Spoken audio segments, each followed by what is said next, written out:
Ya, bismillah. Jadi kita lanjut belajar ya.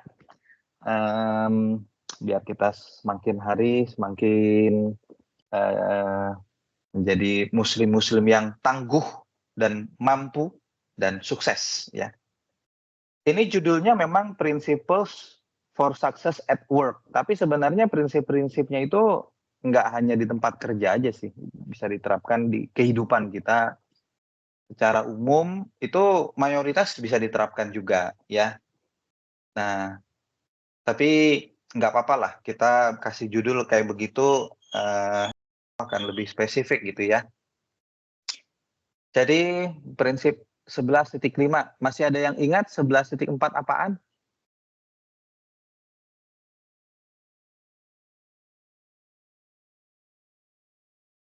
Masih apa ya, kemungkinan Possibilities, possibility and probability. probability. Itu maksudnya apa tuh? Coba selain Angga yang jawab. Possibility tidak terukur, probability terukur. Mantap sekali, Hijrah, luar biasa. Ya, bagus. Nah, jadi kita sekarang udah ke subtopik selanjutnya, tapi masih di topik 11. Apa topik 11?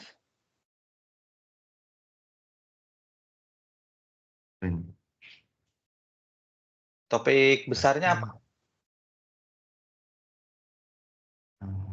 Logika. Tentang logika, betul ya. Nah, mana dia? Oke, nah ini ya, dalam memutuskan utamakan logika dibanding perasaan. Nah, jadi terutama ini dalam dunia kerja sangat penting di dalam kehidupan sehari-hari, juga penting juga untuk sukses. Kalau maunya sukses, kecuali maunya itu perasaannya berasa enak, nah itu beda lagi ya. Nah, ada orang-orang yang mengutamakan perasaannya agar kerasa enak, tapi nggak penting sukses bagi dia.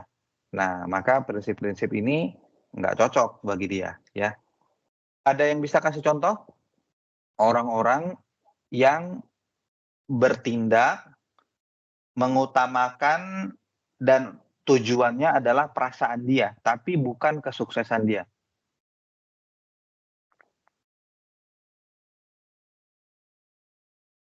Kalau nggak ada, saya tunjuk aja nih ya. Di mana? Andi.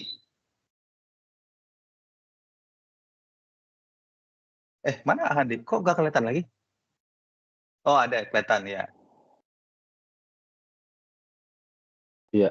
Contohnya apa ya? Yang lain bantuin yang lain. Kalau Andi nggak kepikiran tuh.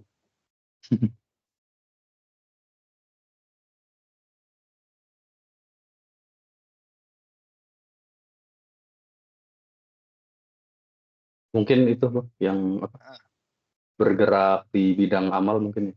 Jadi apa ya? Jadi ya yang penting apa?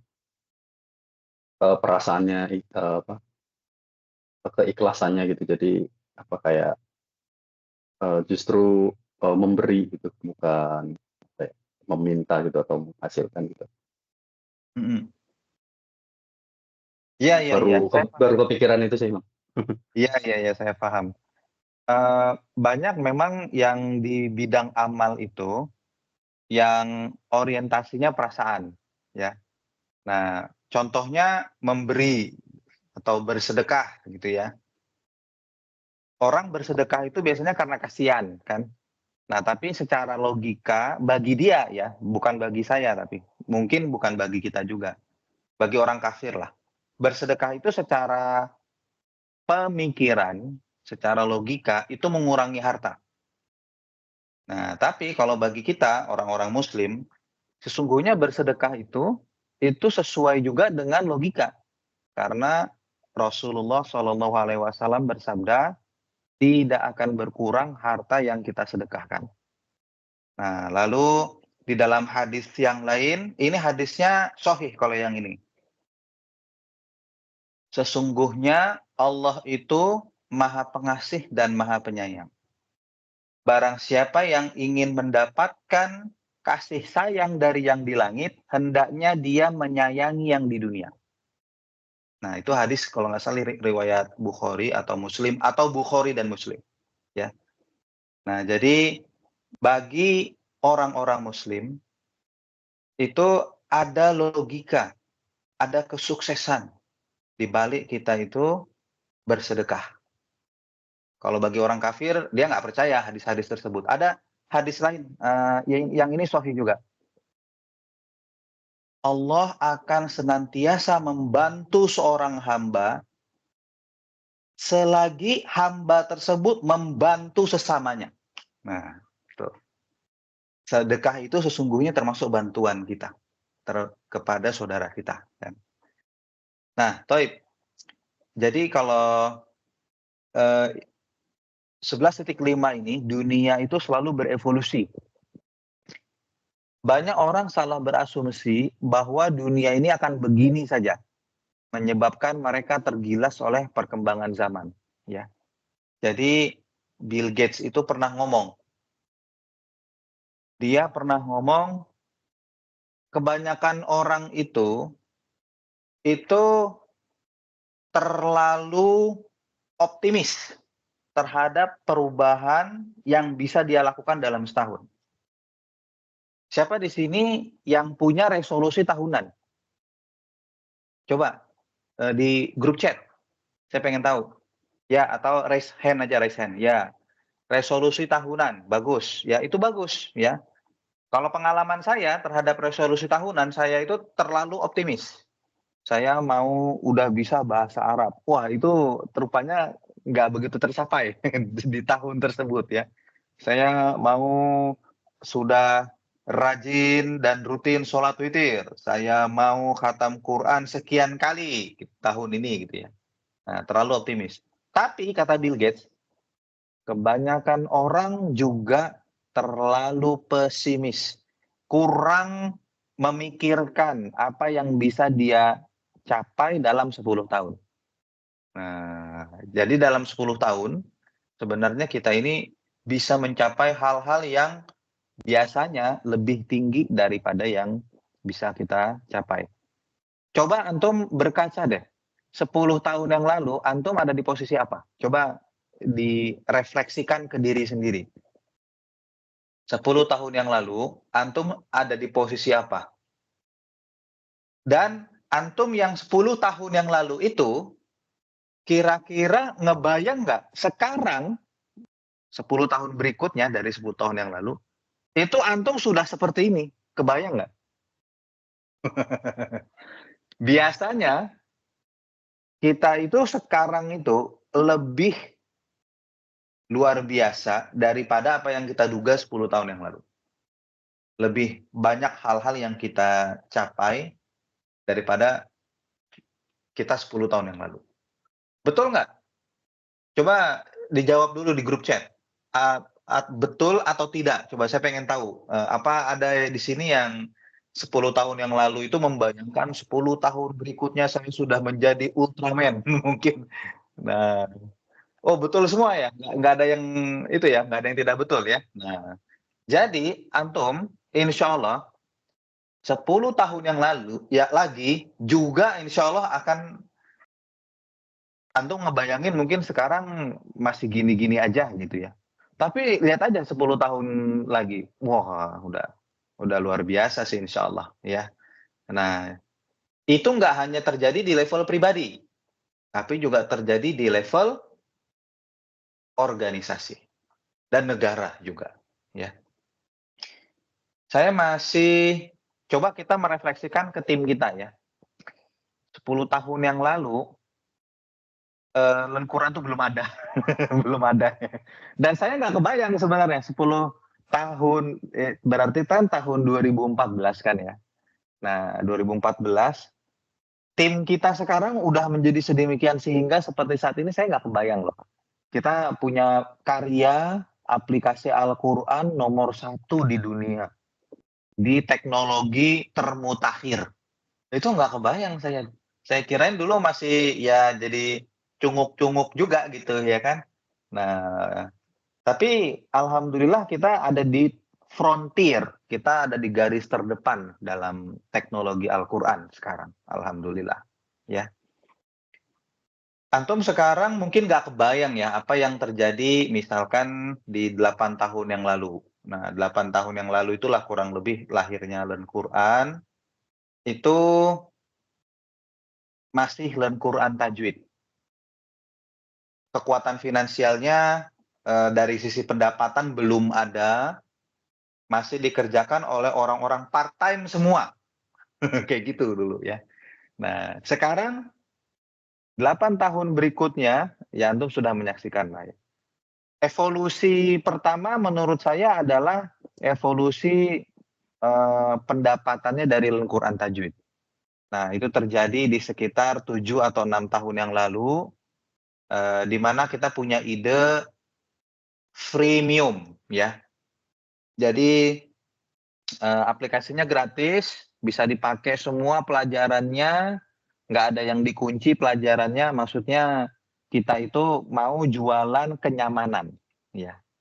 Nah, jadi aplikasinya gratis tapi ada iklan, gitu aja. Nah, kalau mau lebih nyaman, iklannya hilang, beli versi Pro-nya. Nah, kita dapat uang dari iklannya juga, dari penjualannya juga. Dengan kebangkitan atau evolusi ya, itu langsung naik tuh pendapatan, boost gitu. Itu kita memungkinkan untuk hire full time. Nah, kita jadinya bergulir lebih cepat, aplikasinya bisa dibuat lebih bagus, bisa hire server yang lebih serius, yang lebih bagus juga, dan seterusnya. Nah, lalu alhamdulillah lahir Learn Quran Tafsir, kan begitu ya. Itu evolusi berikutnya tuh. Nah, tadinya juga nggak kebayang bahwa akan ada produk kedua. Ya, kirain Learn Quran Tajwid aja terus. Dikirainnya kayak gitu ya. Nah, karena begitulah manusia. Berasumsinya akan begini-begini aja. Padahal dunia itu berevolusi. Ada Learn Quran Tajwid. Oh, sekarang kita produk bisa lebih dari satu ya. Jadi kalau antum perhatikan, dulu Learn Quran Tajwid itu nama aplikasinya Learn Quran. Jadi nama tim kita itu sebenarnya nama aplikasi. Ya, tim Learn Quran karena ngebuat Learn Quran. Nah, itulah aplikasi Learn Quran Tajwid itu. Karena kita ngebuat aplikasi baru yang tujuannya untuk memahami Al-Qur'an, jadi kita harus memikirkan cara. Ini nggak mungkin lagi nih dibuat namanya Learn Quran. Padahal ini adalah sesuatu yang berbeda. Ya udah kalau gitu, aplikasi yang pertama kita ubah namanya. Jadi apa? Wah, saya masih ingat momen-momen musyawarah itu saya masih ingat ya. Ada yang ngasih-ngasih ide, ya kan? Nah, tapi akhirnya ada ide seseorang, sebenarnya dari ide saya dulu sih. Kalau saya dulu idenya adalah yang satu learn to recite Quran, yang satu learn to understand Quran. Nah, itu ide yang disepakati di musyawarah. Lalu ada yang mengimprove ide tersebut. Nah, perhatikan nih. Ide itu bisa bukan hanya berasal dari satu orang, tapi ide satu orang diimprove oleh orang lain. Oh, kalau learn to understand Quran namanya kepanjangan katanya. Coba kita ubah jadi learn Quran tafsir. Yang satunya lagi learn Quran tajwid. Oh, bagus banget idenya. Akhwat itu yang punya ide itu. Dulu kita ada anggota tim kita yang akhwat ya. Nah, kalau sekarang kan ikhwan semua biar salah satu alasannya sebenarnya bebas dari pergaulan yang kurang syar'i ya. Nah, tapi ya sebenarnya tidak haram untuk seorang akhwat itu bekerja ada di tim yang ada ikhwannya juga sebenarnya tidak haram ya. Nah, bahkan kalau sebenarnya dia kritikal dan kemampuannya sangat dibutuhkan, ya bagus justru ya, silahkan gitu. Nah, kita tidak mendiskriminasi gender. Nah, tapi kalau bisa tetap bagus dengan satu gender aja, itu insya Allah akan menjaga kita dari khalwat. Balik lagi ke sejarah kita. Jadi kita putuskan aplikasi yang pertama diganti namanya jadi Learn Quran Tajwid. Nah, mungkin antum baru tahu sekarang ya. Nah, lalu kita kirain 6 tahun yang lalu, 5 tahun yang lalu, 4 tahun yang lalu, itu kita aplikasinya ya udah adanya di handphone aja. Nah, tiba-tiba sekitar 2 tahun yang lalu kita menemukan peluang kan, ini ada teknologi yang sedang berkembang di dunia ini. Orang-orang makin banyak yang beli smart TV. Dan ternyata di smart TV bisa buat aplikasi sebagaimana juga di handphone. Itu kita mulai dari riset dulu ya. Riset, marketnya bagaimana. Oh, udah ratusan juta nih smart TV yang ada di pasaran. Oh, berarti penggunanya juga minimal ratusan juta atau lebih. Karena biasanya satu smart TV itu dipakai sendiri atau dipakai rame-rame. Coba bedanya dengan handphone apa? Smart TV itu. Dipakainya sendiri atau rame-rame? Bisa sendiri, bisa rame-rame. Betul sekali, Adi hebat ya, tepat sekali.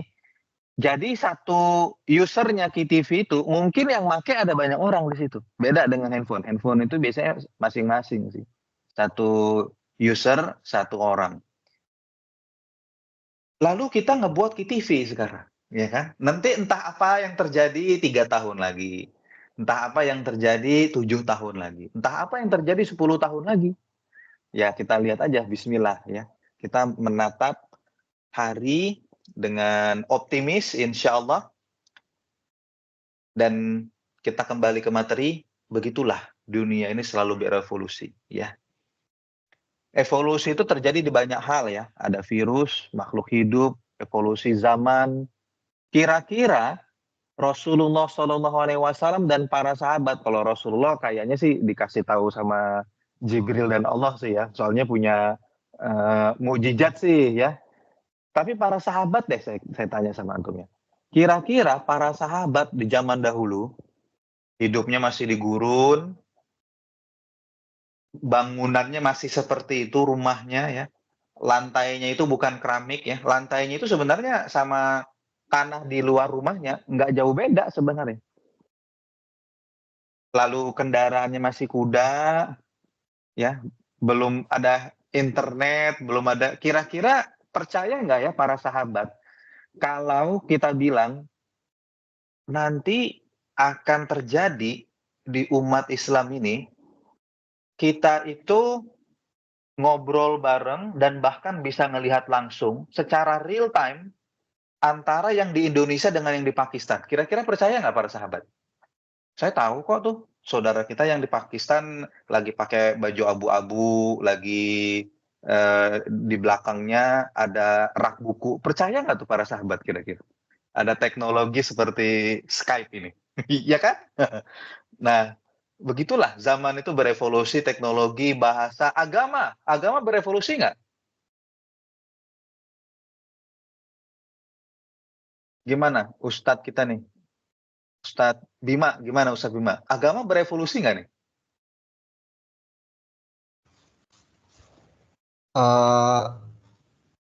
Agamanya tetap ada, cuma mengikuti perkembangan zaman juga, Bang.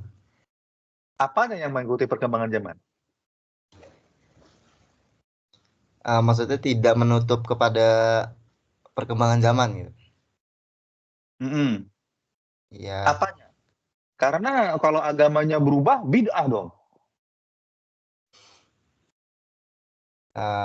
bid'ah bukan dalam masalah hal ibadah ya Bang, berarti kan. Kalau kayak misalkan komputer segala macam ini kan wasilah aja, wasilah untuk bermuamalah sama ibadah, bukan dalam hal ibadahnya ya. Ya. Gimana? Lutfi mau menambahkan nggak? Lutfi ini sebenarnya ustadz juga ini. Iya, aneh setuju sih yang Bima ya. Agama nggak berubah gitu pada prinsipnya, apalagi dalam hal ibadah, akidah. Cuman memang dunia berubah, agama mengikuti untuk hal yang nggak menyalahi syariat gitu. Kayak misalkan, aneh inget sih Ustadz Fadli atau siapa gitu yang bilang pertama kali speaker azan ada, itu beberapa tempat ada yang bilang tuh sihir. Wah,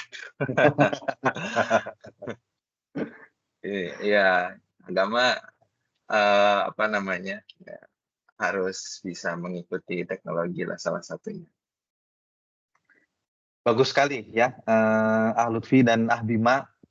Jadi intinya kalau di agama Islam, nggak tahu di agama lain. Kalau di agama Islam ada hal yang bisa berubah, ada hal yang tetap gitu kan. Ada yang qat'i, ada yang apa satu lagi itu namanya? Mutaghayyirot ya. Apa sih? Ada yang Rawat, qat'i, Sunni. ada yang wafid, dan mutawayir. itulah dia ya. Yang bisa berubah itu adalah hal-hal yang memang Allah izinkan untuk bisa berubah. Nah, tadi Lutfi bagus tuh ngasih contoh. Azan. Azan itu dulu di zaman Rasulullah nggak pakai speaker. Jadi teriak aja gitu. Atau kebayang nggak kalau muazin itu capek banget kan azan dulu ya. Luar biasa ya Bilal itu ya. Teriak itu di atas gedung, di atas masjid. Nah, menara itu sebenarnya asalnya dari situ. Nah, kenapa masjid ada menaranya? Nah, itu biar bisa naik, lalu orangnya teriak dari atas bangunan gitu ya. Manggil-manggil orang sholat. Kalau sekarang mah kita nggak perlu capek-capek untuk azan ya. Nah, termasuk juga cara pengamalan yang boleh berubah ya. Kalau cara pengamalan yang tidak boleh berubah kayak rukun-rukun sholat ya emang nggak boleh. Tapi cara pengamalan yang boleh berubah ada juga. Contohnya membaca Al-Quran. Kalau di zaman Rasulullah membaca Al-Quran itu harus dari hafalan karena belum dibukukan. Harus dari hafalan.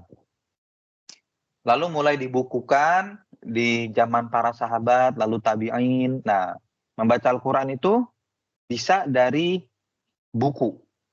Kalau zaman sekarang membaca Al-Quran dari handphone. Smart TV. TV. Smart TV. Itu yang saya tunggu-tunggu jawabannya.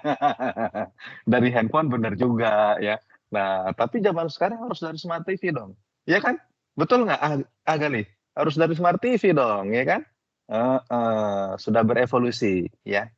Nah, sifat-sifat evolusi tidak dalam waktu cepat sehingga perubahannya kurang disadari. Nah, ini yang kita perlu sadari. Karena dia tidak langsung besok berubah atau bahkan bulan depan langsung berubah, biasanya tahunan ya. Namanya juga evolusi. Perbaikannya for the whole, bukan for an individual. Acap kali terdiri dari jatuh dan bangkit. Nah, ini maksudnya perbaikan dari jatuh dan bangkit ini ya, yang for the whole, bukan for an individual. Mekanismenya self-correcting, tidak selalu bangkit terus. Nah, itu ada contoh kurvanya tuh kan ya, evolusi itu biasanya kayak gitu. Kalau kita lihat dari titik-titik yang lebih singkat, itu kayaknya jatuh bangun, jatuh bangun, jatuh bangun. Tapi kalau kita lihat dari tren secara keseluruhan, dalam 10 tahun, dalam 40 tahun, itu trennya itu ke atas. Begitulah zaman kita ini. Dan begitulah kehidupan kita, insya Allah. Ya. Nah, jadi kalau antum melihat dari hari-hari, ya mungkin jangan sedih kalau besok ternyata menurut kita sebagai manusia adalah hari yang lebih buruk daripada hari ini.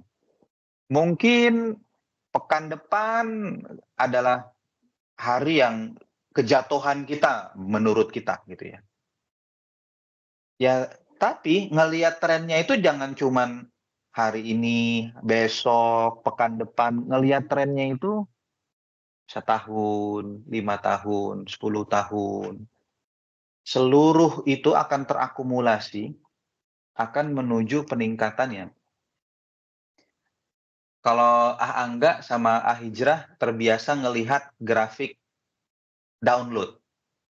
Grafik download Learn Quran Tajwid, KTV, itu grafiknya naik turun.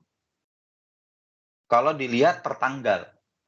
Tapi kalau ngelihatnya dalam jangka waktu yang lama, apalagi kalau usernya digabung semua antara Learn Quran Tajwid, Learn Quran Tafsir, ditambah KTV, itu garisnya trennya naik. Nah, kayak gitulah evolusi itu, ya. Evolusi termasuk hukum alam yang kekuatannya tidak terbendung, hati-hati ya. Nah, jadi dulu saya pengen ngambil ceritanya Lutfi itu tentang speaker masjid. Waktu pertama-tama azan itu di Saudi pakai speaker masjid itu ada sebagian dari kaum muslimin yang terlalu tekstual, yang terlalu saklek, menganggapnya adalah bid'ah. Bahkan terjadi penyerangan, ya, termasuk juga ke stasiun radio. Jadi pada saat awal-awal teknologi radio itu bisa menyebarkan suara Al-Quran melalui media elektronik, itu dikiranya sihir, bid'ah. Nah, lalu bahkan sekelompok kaum muslimin itu menyerang ke stasiun radio ya. Ini nggak boleh diadakan karena tidak diajarkan oleh Rasulullah SAW sihir dan sebagainya lah. Gitu. Nah, tapi orang-orang seperti itu akan tergilas oleh zaman karena kekuatan evolusi itu luar biasa. Kita sebagai individu, bahkan sebagai satu dari ribuan organisasi di bumi ini, ada jutaan sih sebenarnya organisasi di bumi ini, itu tidak akan bisa membendung evolusi perkembangan zaman, ya. Nah, jadi saya masih ingat dulu itu pernah ada yang ngomong kayak begini, kalau belajar agama itu nggak boleh belajar sendiri, harus belajarnya itu sama guru, gitu katanya, mengkritik Al-Quran tajwid, gitu ya. Nah, tapi ternyata yang orang-orang yang mengatakan seperti itu tergilas oleh zaman. Saya yakin sekarang dia juga belajar Islamnya sendiri juga. Entah melalui YouTube, entah melalui sosial media, atau jangan-jangan aplikasi juga gitu ya. Entah aplikasi Qoro'a, atau Al-Quran Tajwid, atau aplikasi-aplikasi yang sejenis yang lain tuh banyak. Nah, jadi kalau dia mau memaksakan kehendak dia itu kan pemikiran zaman dulu ya. Kalau 100 tahun yang lalu itu masih valid. Belajar Islam, jangan belajar-belajar sendiri. Nah, khawatirnya nanti sesat, khawatirnya salah memahami. Harus belajar sama guru. Karena manusia itulah yang bisa memahami sehingga lebih baik ya daripada kita cuman baca buku, kita anak baru kemarin masih ingusan, masih hijau, baca buku, apalagi bukunya susah dipahami, takutnya kan salah memahami gitu ya. Nah, yang ditakutkan itu seperti itu sebenarnya. Nah, tapi zaman sekarang sudah berubah. Sekarang bahkan mesin itu bisa memahami lebih baik daripada manusia. Apa nama softwarenya?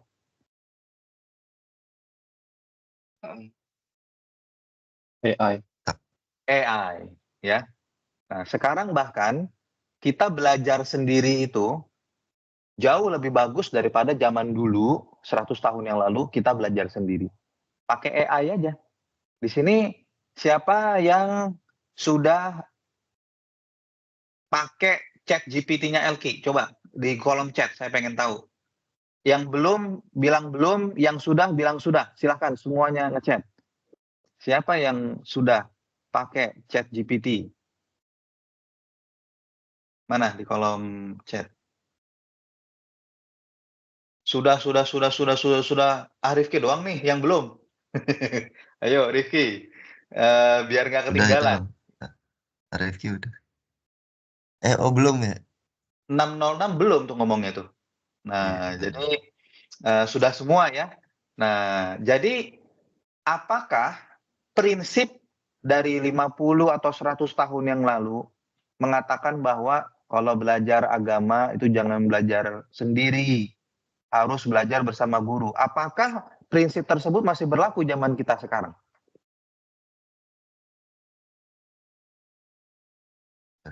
ya kan?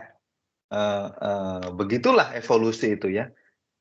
Termasuk hukum alam yang kekuatannya tidak terbendung. Dan jadi jangan menentang evolusi lingkungan, justru arungi ombaknya. Justru arungi ombaknya. Kita ikutan gitu agar kita ikut berkembang. Nah, jadi kita contohnya ya, kalau di Quran kita itu mengarungi ombak sekarang ini. Dekade kita sekarang ini adalah dekade di mana internet connected device yang paling growth-nya tinggi, yang paling banyak dibeli orang adalah apa? Coba saya kasih antum pilihannya. Coba tebak. Alat apa? Alat internet connected apa yang paling banyak dibeli orang di dekade kita sekarang? Apakah laptop, atau handphone, atau tablet, atau smartwatch, atau smart TV? Coba tebak.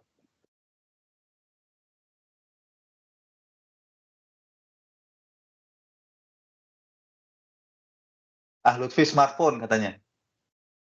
Gimana Angga? Angga udah senyum-senyum tuh lihat tuh. Ya, itu aneh yang nemuin risetnya Smart TV sekarang, Bang. Smart TV ya. Jadi kalau dari sisi growth ya, bukan dari total device yang dipunya, bukan dari total device yang disemuanya. Dari sisi growth ya, mungkin Lutfi agak salah menangkap mungkin itu saya. Yang jelas Lutfi bukan di bidang bisnis sih kalau di Elki ya. Nah ini orang-orang bidang bisnis sih emang yang mengerti ya. Angga menemukan riset bahwa di dekade kita sekarang ini yang paling banyak growth-nya yang paling tinggi itu smart TV. Karena handphone ya orang udah nggak beli lebih banyak lagi. Antum dari 5 tahun yang lalu dengan sekarang jumlah handphonenya sama aja. Rata-rata orang begitu. Kalau yang punya satu ya tetap punya satu, mungkin punya dua tetap punya dua gitu ya. Tapi 5 tahun yang lalu ada yang belum punya smart TV, sekarang dia udah punya smart TV. Orang kayak gitu banyak banget. Nah, itu namanya growth atau pertumbuhan, ya. Nah, jadi wajar kalau dari bulan ke bulan downloadnya KTV itu selalu naik. Karena kita nggak ngapa-ngapain aja, misalkan angkanya tetap di 10% misalkan. 10% dari total pengguna Smart TV adalah pengguna KTV. Kita nggak ngapa-ngapain nih, hijrah dia tidur aja, dia kebanyakan zikir-zikir sama tilawah Quran aja dia kan. Nah, jadi angkanya nggak naik dari 10% nggak naik ke 20. Itu kan tugasnya hijrah. Untuk naikin angkanya bagaimana dari sekarang sekian persen dari pengguna Smart TV itu adalah penggunanya KTV agar naik angka persentasenya. Kalau kita tidur aja nih, nggak melakukan syiar, ya dari bulan ke bulan insya Allah download KTV kita naik. Karena jumlah pengguna Smart TV-nya aja naik. Ngerti maksud saya ya? Nah, itulah maksudnya arungi ombaknya. Jadi jangan ditentang ya, jangan kebanyakan tekstual. Ada orang terlalu tekstual ya. Nah, itu saya dengar banyak di antara yang salafi itu terlalu tekstual, terlalu saklek untuk memahami teks-teks klasik dari ratusan atau bahkan ribuan tahun yang lalu ya. Bahwa ya harus begitu dan kita ini harus mengikuti orang-orang yang dari zaman dahulu gitu ya. Terlalu saklek. Itu ada benarnya dalam hal-hal yang memang Allah bilang harus tidak boleh berubah, akidah dan lain-lain. Tapi kalau dalam perkembangan teknologi dan hal-hal yang boleh berubah, jangan ditentang evolusinya. Ya, nanti yang terjadi adalah seperti keruntuhan Khalifah Utsmani. Itu diawali dengan mereka itu mengharamkan buku, mengharamkan mencetak buku di sekitar tahun 1500-an. di sekitar tahun 1600-an. Di mana Eropa waktu itu sebenarnya di tahun 1400-an itu umat Islam itu berhasil menaklukkan Bizantium alias Eropa, ya. Tahun 1453. Itulah Sultan Mehmed Al-Fatih yang menaklukkan ibu kota terhebat di tahun 1450-an itu. Namanya Konstantinopel. Diubah namanya jadi Istanbul sekarang. Umat Islam itu segitu gagah dan hebatnya. Baik dari sisi pengetahuan, teknologi, empire, dan lain-lain. Tapi orang-orang Eropa itu mulai dengan mencetak buku, ditemukannya mesin cetak. Jadi masyarakat Eropa itu edukasinya naik. Nah, dengan naiknya edukasinya itu, maka naik pula teknologi mereka, naik pula peradaban mereka. Sayangnya, kekhalifahan Turki Utsmani mempunyai fatwa. Ini mesin cetak dilarang. Alasannya sama seperti yang tadi. Jadi khawatir buku itu banyak dicetak, lalu umat Islam ini belajarnya dari buku, belajar sendiri. Karena di zaman tersebut, belajar itu dari syekh, harus langsung hadir di pengajian, di sekolah, bersama guru yang menerangkan. Makanya ada sistem ijazah, yang sebenarnya sampai sekarang masih ada. Sistem ijazah itu adalah sistem sanad. Jadi kita mengetahui kiroah sab'ah misalkan dari Syekh A dari Syekh B dari Fulan dari Fulan. Harus begitu cara belajarnya. Nggak boleh kalau nggak pakai sanad. Nah, jadi harus ada guru yang memverifikasi kita bahwa, oh iya, kamu sudah lulus kiroat ini. Oh iya, kamu sudah lulus Bukhari Muslim. Oh iya, kamu sudah lulus ilmu ini. Itu fatwa di zaman dahulu, ya, sekitar 300 sampai 500 tahun yang lalu.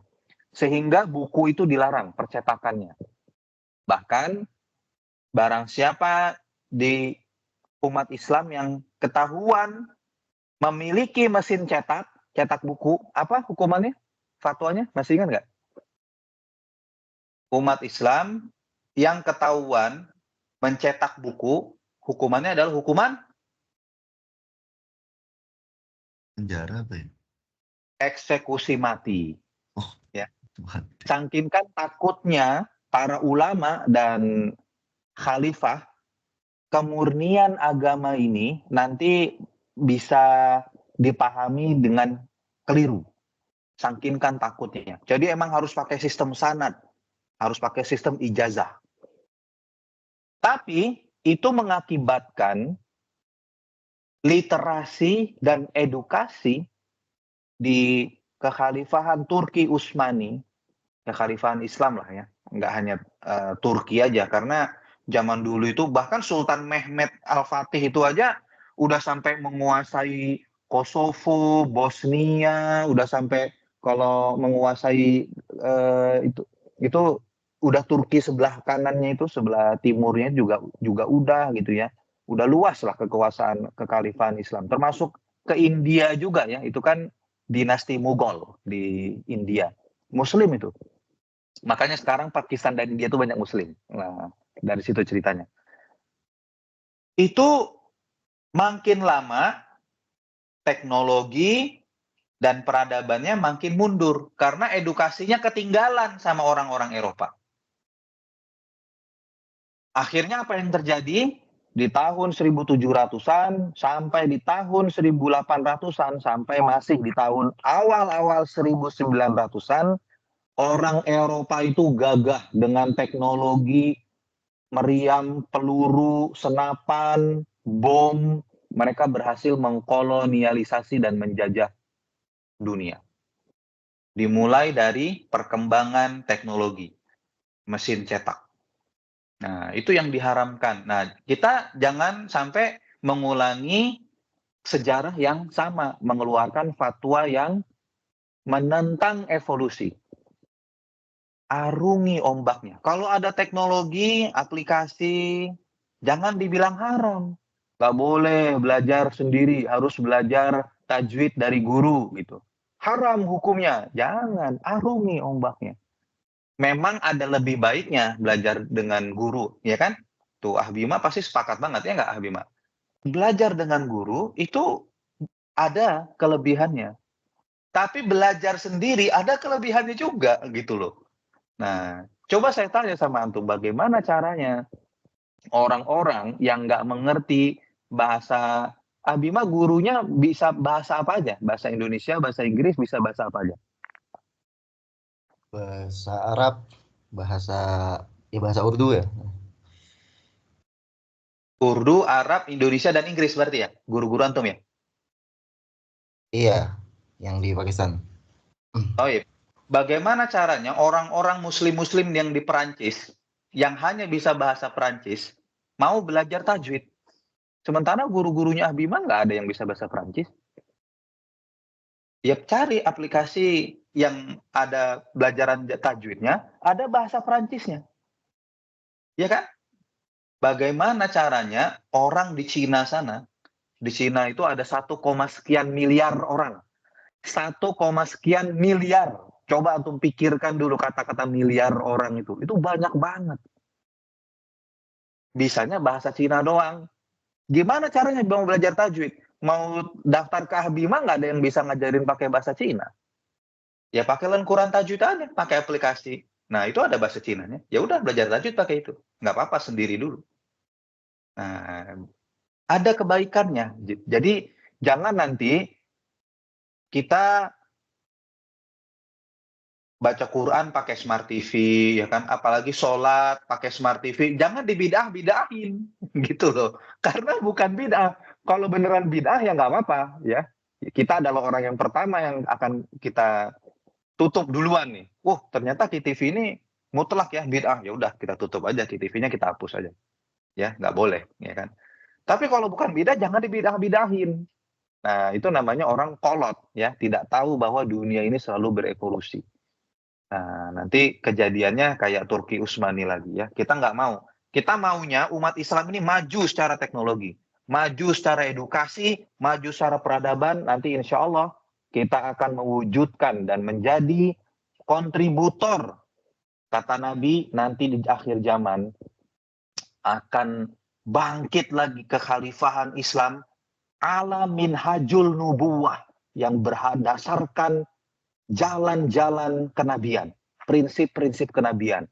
Nanti akan bangkit di akhir zaman. Kita mau akan jadi bagian dari itu. Caranya adalah dengan penguasaan teknologi, dengan penguasaan ilmu pengetahuan, dengan kita ini menjadi peradaban yang mampu, yang hebat, yang bisa mengungguli peradaban-peradaban lain, yang kalau mereka yang hebat, kejadiannya kayak si Rewel. Ya. Kalau mereka nih sekarang yang hebat, kejadiannya kayak yang terjadi di Filistin, yang terjadi kayak di Lebanon. Itulah yang akan mereka lakukan. Kami hebat kok, nggak ada yang bisa nyetop kami kalau kami melakukan genosida. Nggak ada yang bisa mengalahkan kami. Ya kami bebas melakukan genosida. Ya lu mau apa? Lu nggak bisa ngapa-ngapain juga kan? Nah, kayak begitu kalau mereka yang berkuasa. Harus kita yang menjadi mampu, ya. Nah, itu ya, kita perlu untuk senantiasa menyesuaikan dengan lingkungan, ya. Nah, beradaptasi lebih membuat kita bisa bertahan atau survive dibandingkan memperkuat hanya yang kita mau. Saya mau ngasih contoh tentang dinosaurus. Dinosaurus itu kenapa dia punah?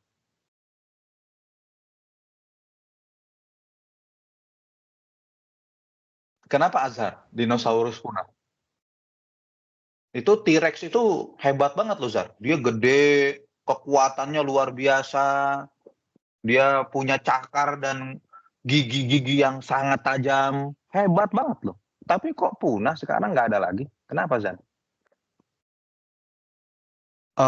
Dari yang Ajar denger sih, apa sih ada bencana besar gitu, kayak ada meteor gede terus kena bumi, terus kayak korban jiwa gitu, korban jiwa yang dinosaurus itu pada korban jiwa, dan mungkin yang sisanya yang masih hidup gak bisa beradaptasi jadi ikutan menikmati juga gitu. Nah, itu dia Ya, intinya ya. Tidak bisa beradaptasi. Kecoa itu dari zaman dinosaurus juga udah ada. Kecoa sama T-Rex itu jauh lebih kecil, tapi kecoa itu dia mampu beradaptasi. Di zaman sekarang kecoa masih ada, masih hidup, nggak punah ya, karena dia menyesuaikan ya. Kalau zaman dinosaurus dia hidupnya harus begitu, kalau di zaman sekarang hidupnya dia bisa beradaptasi. Jadi di dalam sumur ya, Rifki ya, kecoa ya kan, makannya makan sampah manusia ya kan ya, Rifki ya. Nah itulah kecoa itu beradaptasi dia. Kalau di zaman dinosaurus dulu hidupnya nggak di sumur dia. Tapi dia mampu beradaptasi. Kalau dinosaurus nggak mampu dia beradaptasi. Punah lah dia. Nah, jadi yang membuat kita bisa bertahan atau survive itu adalah kemampuan kita beradaptasi. Bukan karena otot kita gede ya. Nah, bukan karena kekuatan-kekuatan yang hanya parsial-parsial saja.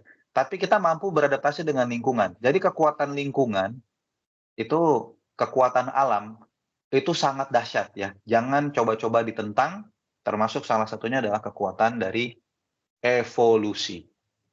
Ngomong-ngomong tentang evolusi, manusia ini berevolusi dari monyet bukan sih? Monyet, lalu dari kucing dari apa lagi katanya tuh? Nanti awal-awalnya itu katanya mikroba gitu ya, berevolusi menjadi makhluk yang semakin kompleks, jadi monyet, jadi manusia. Itu betul nggak tuh? Salah. Gimana Ahgali? Itu kenapa salah Ahgali? Karena kalau di Quran manusia diturunkan dari surga. Masya Allah, soleh banget ya Ahgali ya jawabannya ya. Sebenarnya saya berharap jawaban yang bisa antum jawabkan ke orang yang tidak percaya Al-Quran. Nah, gimana? Ada yang bisa menyanggahnya secara sains nggak? Karena itu pelajaran sekolah loh, pelajaran SD. Nanti anak-anak antum kalau masuk SD di Indonesia kurikulumnya masih kayak kita dulu, itu nanti akan ketemu pelajaran yang namanya pelajaran IPA atau pelajaran biologi. Nah, nanti di situ akan dipelajari tentang teori evolusi. Charles Darwin, manusia berasal dari kera, kera berasal dari mamalia, apalagi yang lebih sederhana. Awal-awalnya itu kita semua ini sebenarnya makhluk mikroba semua. Nah, lalu berevolusi jadilah manusia. Ya, jadi yang namanya cerita Nabi Adam itu salah, nggak ada tuh Nabi Adam itu. Nah, adanya adalah nenek moyang kita itu monyet ya, yang gelantungan di hutan itu nenek moyang kita, kata Charles Darwin. Nah, itu udah jadi pelajaran sekolah loh. Apa kurikulum sekolah kita ini salah semua, Pak? Profesor-profesor itu yang buat kurikulum itu salah semua. Gimana? Ah Angga nih yang ngomong salah tuh. Kenapa tuh salah tuh? Yang benar salah. Nanti ditantang loh sama profesor dari Oxford, dari Harvard loh. Aneh pernah ini sih di waktu kelas 10. Aneh tantang gurunya. Ini salah nih, gak usah dipelajarin guru. Soalnya lebih ke ini apa? Kalau bener manusia dari monyet seharusnya ada bukti bahwa ada makhluk yang setengah monyet setengah manusia gitu, tengah-tengah gitu. Karena kan dia berevolusi ya, tapi ini nggak ada gitu. Jadi kayak missing link gitu kan. Belum ketemu Tapi nggak ada buktinya gitu. Bagus juga nih Angga argumennya ya, hebat-hebat Itu ya. aneh dapat dari ini Zakir Naik, dia ngedebat kan suka bikin forum itu ya, debat. Ya. Dia jawab orang itu mana buktinya? Setengah manusia, setengah monyet. Iya, Masya Allah ya. Dahsyat ya, Angga bagus sekali ya. Udah bisa nantang profesor-profesor dari Oxford dan Harvard itu yang masih percaya sama teori evolusi ya. Berikan mana buktinya ya kan. Kalau di dalam Al-Quran emang kayak begitu caranya Angga. Itu metodologi Al-Quran tuh. Di dalam Al-Quran ayatnya itu, A'udzubillahi minasyaitonirrajim. Hatu burhanakum in kuntum shodiqin. Berikanlah buktinya, burhan. Berikan bukti kalian. Kalau kalian orang-orang yang benar. Nah, itu kata Al-Quran. Ya kan? Emang caranya harus begitu. Nanti mereka nggak akan bisa jawab. Ya, tercengang semua. Nah, ini saya metodenya metode Al-Quran aja. Hatu burhanakum in kuntum shodiqin. Nah, kayak gitu caranya emang. Kalau mau berargumentasi dengan orang-orang yang sok pintar. Ya kan? Nah, nanti mereka akan paham bahwa Allah itulah yang lebih pintar. Kamu kok hebat banget ya baru argumen. Enggak, bukan saya yang hebat. Saya hanya niru Al-Quran aja. Nah, jadi Al-Quran itu sebenarnya kalau kita mau mempelajarinya luar biasa. Hikmah, kebijaksanaan, kecerdasannya, dan makna-maknanya, dan menjadi petunjuk bagi apapun yang mau kita lakukan di kehidupan kita luar biasa sebenarnya ya. Nah, sayangnya kita masih perlu berjuang agar mayoritas atau seluruh dari umat kita ini bisa betul-betul memanfaatkan kekuatan dari Al-Quran itu. Ya, mungkin gitu aja dulu kali ya. Udah mau 1 jam juga ya. Ini besok-besok aja kalau gitu. Demikian, ada yang mau ditanyakan atau ditambahkan, tafadhol. By the way, slide saya dari tadi kelihatan nggak sih? Kelihatan. Ayat Al-Quran ada di dalam surat An-Nahl ayat 81. An-Nahl atau An-Naml gitu. Sesungguhnya kami turunkan Al-Quran ini kepada kalian untuk menjawab segala sesuatu. Menerangkan segala sesuatu. Dan sebagai rahmat dan sebagai petunjuk bagi orang-orang yang beriman. Nah, itu ayatnya. Jadi Al-Quran itu punya kemampuan untuk menjelaskan segala sesuatu. Nah, lalu ada dulu orang kafir yang menantang seorang ulama. Ini Al-Quran ini nggak benar. Masa Al-Quran bisa menjelaskan segala sesuatu? Coba, kalau saya tantang deh, kalau Al-Quran benar. Bisa nggak Al-Quran menjelaskan cara membuat roti? Ada yang tahu nggak kisahnya? Gimana caranya Al-Quran yang mengklaim bisa menjelaskan segala sesuatu, menjawab pertanyaan orang kafir ini? Itu betulan terjadi tuh, ditanyakan kepada seorang ulama. Di mana di Al-Quran menjelaskan penjelasan tentang cara membuat roti?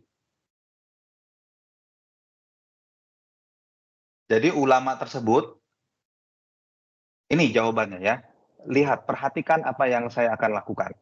Dia datang ke toko roti, dia tanya tuh sama koki di toko roti itu. Cara ngebuat roti gimana? Diajarin. Nah, lalu si ulama itu jadinya bisa ngebuat roti. Nah, itu saya tahunya dari Al-Quran. Nah, ayat yang tadi itu.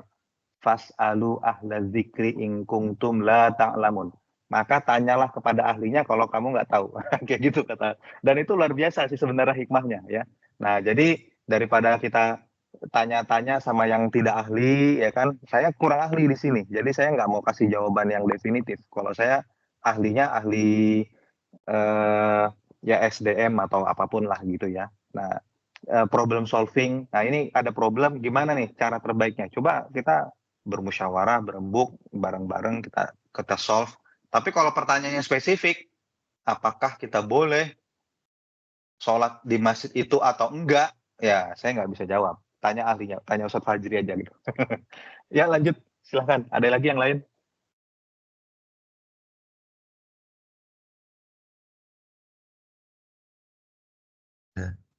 Paling dari aneh Bang. Ya, keinget ini sih Bang, topik kita ini kan lagi bahas soal dunia ini berevolusi ya, terus aneh jadi keinget materi waktu kuliah dulu ya di FEB, ada namanya asumsi ya, ceteris paribus gitu, yang jadi kayak aneh benar juga ya. Kenapa ada asumsi ceteris paribus? Ya ceteris paribus ini bagi yang nggak tahu itu sebuah asumsi yang harus dipakai untuk mempermudah kita memahami suatu variabel yang kita lagi analisis. Misalkan kita lagi menganalisis pengaruh perang di Ukraina terhadap harga-harga di Indonesia. Kan kita lagi bahas itu. Harus ada asumsi ceteris paribus, yaitu yang lain itu konstan, nggak ada perubahan. Kenapa muncul asumsi itu? Karena faktanya dunia itu berubah bersamaan dan kompleks itu. Saking nggak bisa kita kendalikan, harus ada asumsi itu gitu. Biar fokus objektif sama yang kita bahas gitu. Dan relate gitu dengan yang bahasan Bang Sani. Dunia ini berevolusi gitu. Kita karena keterbatasan kita, jadi kita nggak bisa apa ya, memikirkan semuanya gitu, menganalisis semuanya gitu dengan presisi. Apalagi ada campur tangan Allah ya di semua, kalau kita ya kalau Muslim di semua kehidupan kita. Jadi kalau misalkan kita melihat dunia gitu ke depan tadi 10 tahun lagi seperti apa, itu sangat eh, apa ya, bisa jadi di luar dari yang ahli-ahli udah perkirakan, itu bisa nggak kepikiran. Kayak kita aja, buat pribadi kita aja kita nggak kepikiran ya 10 tahun lalu kita bisa seperti ini. Kalaupun kita pikirkan matang-matang, bisa jadi nggak akurat juga gitu, karena dunia yang sangat eh, dinamis gitu, sangat bergerak, dan kita perlu menyadari itulah. Itu salah satu apa ya, yang tadi ya, ini materi tentang berpikir logis ya, bukan perasaan. Karena ya faktanya begitu ya, dunia ini bergerak terus. Kita harus riding the wave tadi ya. Jangan kolot tadi, malah kita malah eh, nggak pakai, malah kayak kita beranggapan dunia itu nggak eh, berubah banyak kok. Apalagi sekarang ada AI lagi yang makin cepat. Ya itu aja sih, jadi keinget eh, itu Bang, tambahan aja. Mantap. Mm-mm. Masya Allah. Ya, ini dari teman-teman.